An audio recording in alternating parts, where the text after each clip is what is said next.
What's up, nerds? Phoenix the Half-Beard DM here with Dungeons and Dragons, the show that will get you hunted down by the time dragons of Carnepsis.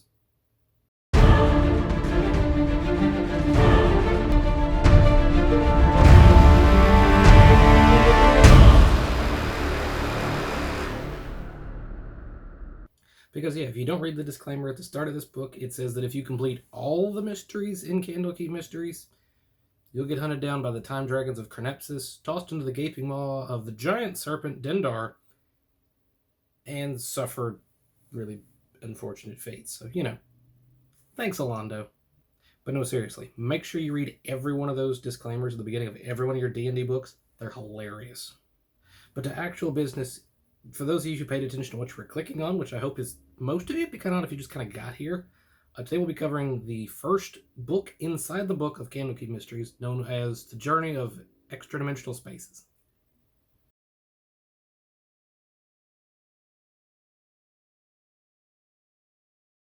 The Joy of Extradimensional Spaces is set up as a one-shot written by Michael Polkinghorn, talking about a mage that has disappeared, and how you not only have to find him, but figure out how to get away with or without him, depending on how you adjust this one-shot. It plays out as a very simple-ish mystery to start, but then it gets an escape room sort of dungeon crawl, which is a neat effect for someone who's done and read a number of the adventures that are official. It's a pretty cool book. If you want to try it, I recommend it. There's a deep mystery going on that we're going to cover after I say, spoiler starting now. And so without any further ado, spoiler starting now. DMs, stay. Players, sorry, I have to hurt my own watch time here with this one. Now that those murder hobos are out of here, DMs, let me talk to you. This book is specifically about less the actual book that is advertised as. See, The Joy of Extradimensional Spaces is a book that was donated to Candlekeep by a mage by the name of Fistandia? Fistandia? It doesn't give me a pronunciation guide, and I really hate to call this lady Fister, so... Fistandia. Fistandia? Fistia. The book talks about extradimensional spaces, specifically and especially Mordenkainen's magnificent mansion. But the part that makes it kind of more attached to her is the fact that she has added some arcane shorthand on the side that gives ideas of how to make a spell permanent. So if you've got a character who is looking to make a spell more permanent, this might be a good way to introduce it. If you're looking for someone who's into interdimensional spaces or teleportation, you can also tie it in there. Or if you're just running it as is, because it's pretty good, there's a suggested hook in here that I'd like to adjust slightly based on the way the rest of the story plays out, which is going to be a very heavy spoiler very quickly. The book would have it where you're one or more of the characters are from a small town that's been stricken with a horrible curse, disease thing, where crops are failing, rain's dwindling, livestock are dying, people are getting sick, I think. It's intentionally vague so you can set it up in and out as you need to. And that the local mage has determined that you need to go find a guy by the name of Matrius. Because he'll be able to help you, definitely. But he was last seen at Candlekeep, so go to Candlekeep and find him. Get him to help. Now, before we dive too much into this specific plot hook, I do want to point out, in a very heavy spoiler, if you run this book as is, he will not survive to the end of this story. I don't know how it's going to set you up unless you just want to homebrew off of that. It's kind of a bit wishy-washy. I don't know that I like that all that much. I recommend doing something more like what I'm planning with my group, which is that one person's hired to come find him on behalf of Candlekeep. Especially because my characters are looking at doing more sleuthy gumshoe types, it makes it fit the theme a little bit better. After however much dawdling it takes to get them there, what you're going to end up doing is leading the party into Matrius, pronounce it however you want. I'm just going to say like 7 different versions of this and just stick with it. It's the same Matt dude. They'll be led to his private study chamber, where in it you will see a book with Mordenkainen's face on it. I recommend making sure that someone knows it, especially if you've got a caster in the group. Just assume that their passive arcana is smart enough to recognize the guy known as Mordenkainen. He's in like 7 different things. He's important. On the table will be a book known as The Joy of Extradimensional Spaces with his handwritten notes nearby. You can feel free to add some flavor with his personal belongings around, but they're not important to this, so make sure you don't give him too many red herrings, or set up with something else. Keep that in mind. But anyway, there'll be handwritten notes about this book, and you should be able to eventually lead them to the word scepter.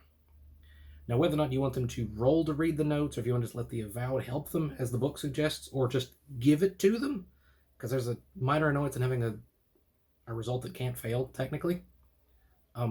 Anyway, lead them to that word, and then make sure that you describe the doors however ornately as you want. They don't need to be ostentatious, but somewhat magical. And make sure you set up that they will begin to fade very shortly. From there, the party will be whisked away into a Mordenkainen's magnificent mansion that's permanent, and this one is Fistandia's. So be sure to note that the description's not super spectacular, but it's pretty nice. I liken it to kind of like Gone Home, nice big fancy house that isn't haunted? Maybe? The book describes it as hardwood, iron fittings, trophies in various places, a nice house, upper middle class, not Bezos. The other visual detail that you really should make sure you set up is that outside of the windows is a swirling purple miasma to get them to really understand that they can't go anywhere. Because very shortly, that door is going to close. And to be specific, they will arrive in the foyer, where they will meet all these fancy things, as well as Matrius. Now, he will be in here kind of confused and unsure how to get out, but he'll be just glad that the door's open for now. And you could dawdle this as much as you want, but by and large, you need to get him to separate himself from the group. Try to get... The book recommends having them explore on his behalf, but just any way you can get him to separate from them and go through the door back. It suggests that he takes an imp statuette with him, that right as it closes, you see it turn and cause a fight that you don't know the result of. Spoiler alert, bad. But that's entirely up to you. I don't think I'm even going to include that. I might just leave it as a statuette, because I don't know that there's any benefit to letting him die, and he could be a valuable NPC for this sort of information later on. A quick side note, the book specifically says that he thinks he's been here for an hour or so, and he's been trying command words for the last half hour. If you want to mess with it, especially if you're doing like a homebrew and including this, you can mess with the timeline and say that he's been there a lot longer than he has been. Maybe not many, many years, that kind of goes off the story, but if he's been there a couple days, it could really fix your timeline or do whatever you need to with it. Just fun side note. Room 2 is the patio. It just leads to the outside. You get a little stretch of land if you want to give it some extra flair in one way or the other. But you should really emphasize they're surrounded by this purple miasma, and if they insist on trying to walk out of it, kill them with exhaustion. Or don't. It's up to you. They should know better than to walk in a purple miasma, though. Sounds like a disease. Room 3 is the library, wherein they can find the first potential monster. Whether or not you want to run it like that, again, up to you. It's a library. It's filled with books and heaps of books and bookshelves of books. The book saying book a lot. Candlekeep Mysteries recommends having the fight start with the swarm of animated books, neat little defense system, knocking over one of the smaller bookshelves onto the characters. It won't hurt them, but it can trap them for a turn or two, which I think is a decent start to it. From there, it's a relatively simple fight. It's only a challenge rating 1/4. But if you want to prevent potential character death, because while an average of 6 damage won't outright kill a character, 2 hits can, or a crit can. So it might be worth your trouble to have them hit one person and then fly off into the rest of the building and attack at random as you need them to, and never hitting the same character twice. It's probably what I'll do. But just a suggestion, if you're worried about taking out a level 1 in the first book, well, you can be a little easy with this one or make it like the recurring boss of the house for some reason. For your loot people, there is a jeweled letter opener worth 20 gold, and the first puzzle book that they're looking for. This one has the letter R. It's just sort of on one of the bookshelves. Don't worry about it too much. It's not hidden. It's available to where it can be found. A passive perception of 12 can find it, which hopefully someone has a +2 in perception in a book that's about mysteries. Just saying. But if they don't, you can move it, and they don't have to have all 7. You can piece it together if you have enough letters. If you can't, feel free to move the book where you need to. Maybe a cat brings it. Looking at the cats. But anyway, the first one is in here. It's the letter R. Good job. Room 4 is the exercise room, where Fistandia would practice her martial arts. It has quarterstaffs, daggers, a couple darts. It's mostly uneventful, if I do recall. It's mostly uneventful, unless you want to include the animated broom fight. I recommend just leaving it just sort of flying around, dusting up in there as it would. And if the characters mess with it, have it just sort of fly off. Don't So you just fight a thing that can do 10 damage in one turn on 2 hits. It just seems kind of like this house isn't necessarily fighty. If your party needs a fight, throw it in there. If they don't, just let it fly off if they mess with it. Otherwise, it's not a fight. It just sort of exists. Room 5 is the study, and this is the first time you'll encounter a cat. This one's black and fluffy. Feel free to take note of how many are in here. 2 or 3 is a pretty good guess. Make sure they're all distinctly different. I'll explain more a little bit later on why I think there's some reason to stick with 3. But for now, you have a black cat that's in this room, and it will just sort of exist. It'll meow at them, and if they don't bother with it, it'll just sort of scurry off to the kitchen. If they do try and be nice to it, a very easy animal handling check, and they'll hang out with them. No problem. But beyond that, there's a couple of interesting and useful bits of information that you should probably play up. Number 1 is to detail the paintings. Not over the top, but just enough so they get the hint of the word they're trying to go for, which is liberty. In here there is, let's see, a landscape with a large green dragon escaping from a grove of pine trees, a study of a Pegasus in flight, and a portrait of a unicorn in a wooded glade, all freeing things. If they have a couple letters, surely they can hopefully piece it together. If they can't, well, they suck. On top of that, if they don't know what they're supposed to be doing, you can have them sort of stick around in this room and look at the books, where eventually they get information on that she's a powerful mage of Mystara, and she had a place built into Candlekeep.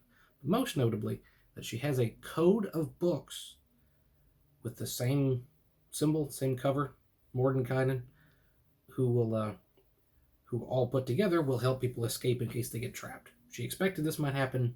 She's smart. You're not. In the armchair, there will be another one of the puzzle books. This is the letter I. It's on the armchair. It's very easy to spot. They should be able to get this one. And then there's a secret door, which leads to the basement below. If you want to help them a little bit with this, maybe have the cat rub up on it in that catty sort of way. It's not a super hard find, but if they don't know what they're looking for, they might not find it. So there's a little bit of little thing that can maybe get them over the top and get them to those other rooms where they might die to a closet. Room 6 is the kitchen, which is left slightly ajar, so all the cats they have encountered will all end up in here. It will be populated by 2 homunculi by the name of Cumin and Coriander, who speak with squeaky voices. Good luck if you can't do a squeaky voice. Just be sure to play up the parts where they're particularly interested in taking care of guests, and they're tripping over themselves because they haven't seen their masters in a long time. One will say it was created by Fistandia, and the other one will say it was created by Freyot. Now, here's some fun information to consider on top of the fact that they haven't seen their masters in a long time. As noted in the book, homunculi die when their owners die. And you can only have 1 homunculi each, which means that somewhere out there, Fistandia and Freyot are still alive.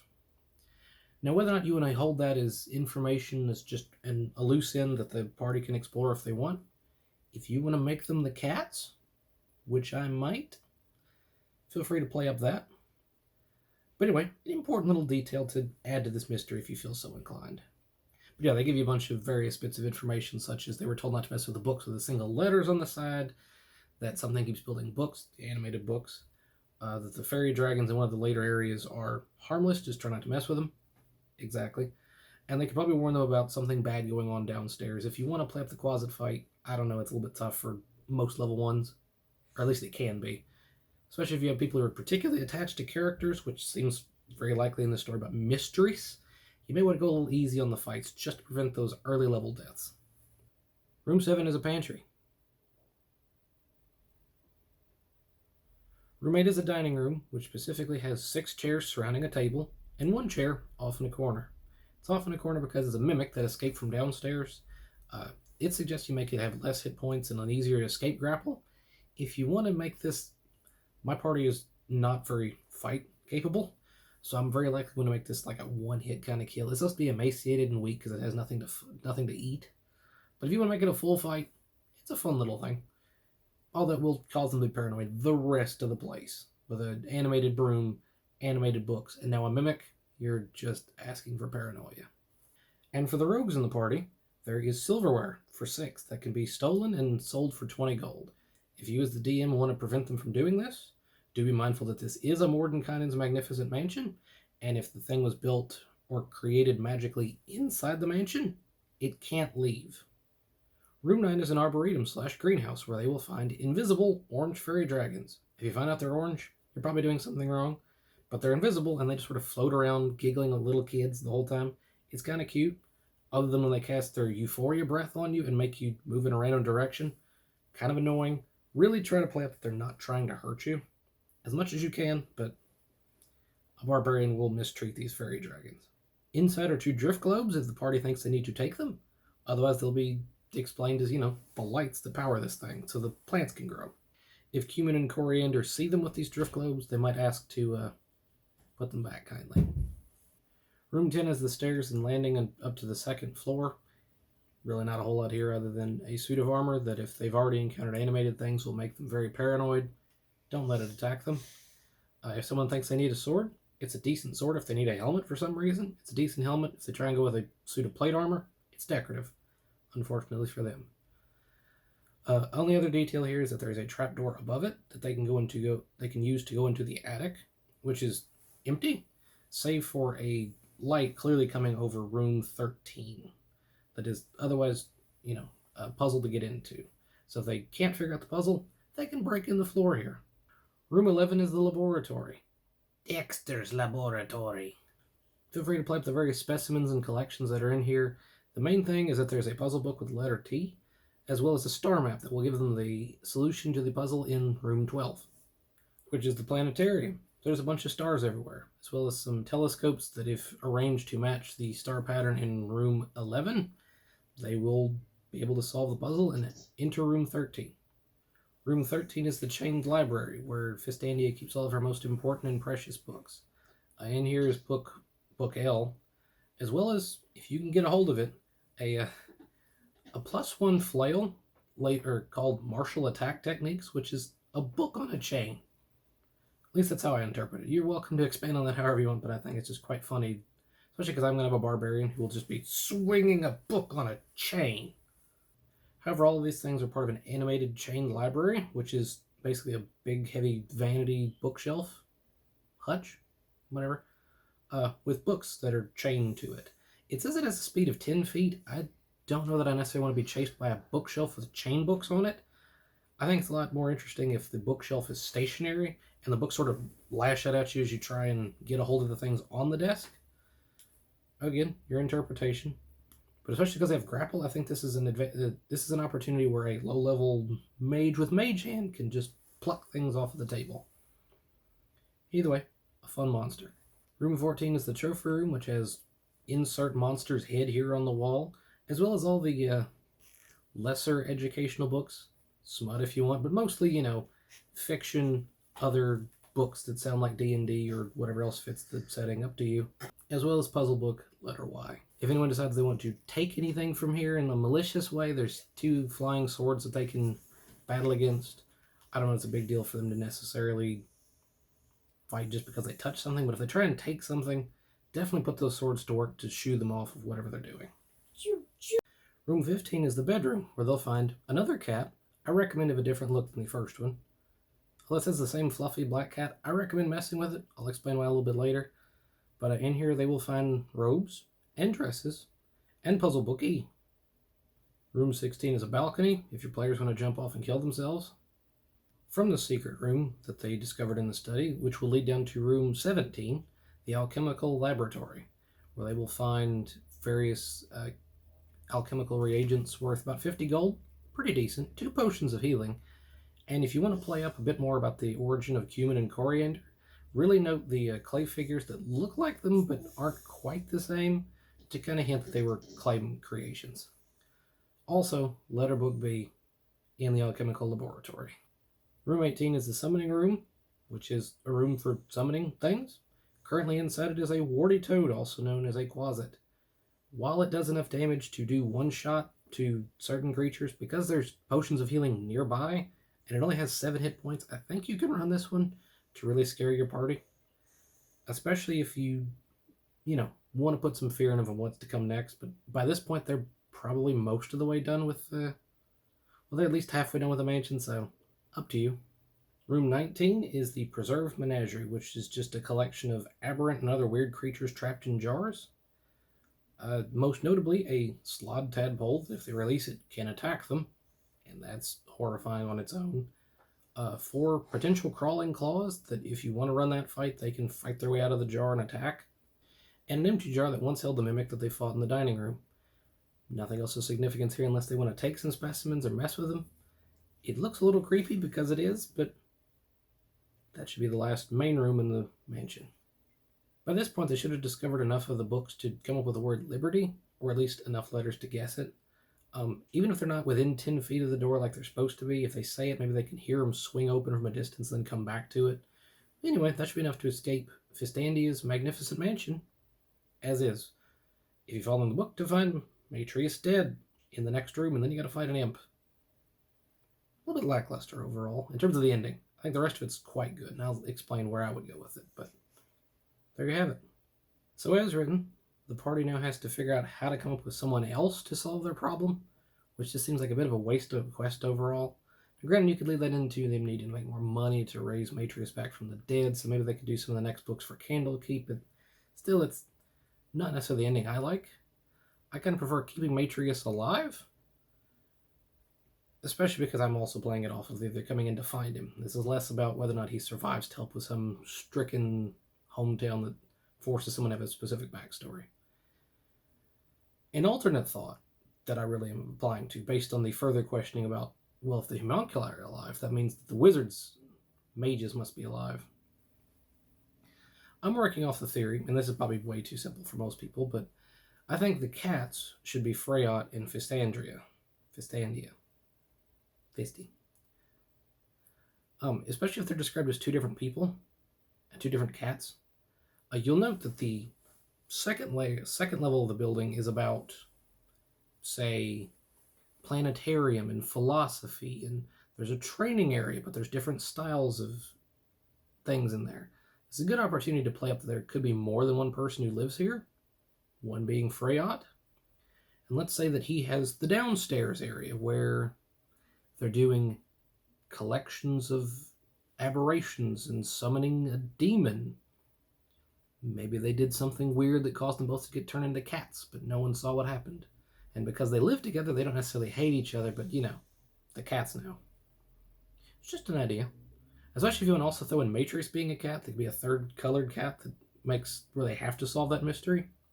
That's at least how I'm probably going to play it. Again, you're welcome to adjust any of this however you like, but all in all, I think it's a mystery with a puzzle room, escape room thing, with a deeper mystery that I think is very fascinating, and I'm hoping my players will really enjoy. But that'll do it for the Joy of Extradimensional Spaces. If you have any questions or any suggestions, any tips, I haven't quite run it yet, but I plan to run it very soon. Feel free to leave a comment below. If you'd like to discuss other random nonsense, we have a Discord. I realize that this is one video on one channel, but hopefully there'll be a lot more of these things very soon. This has been Phoenix from Dungeons and Dragons, and until next time, party on.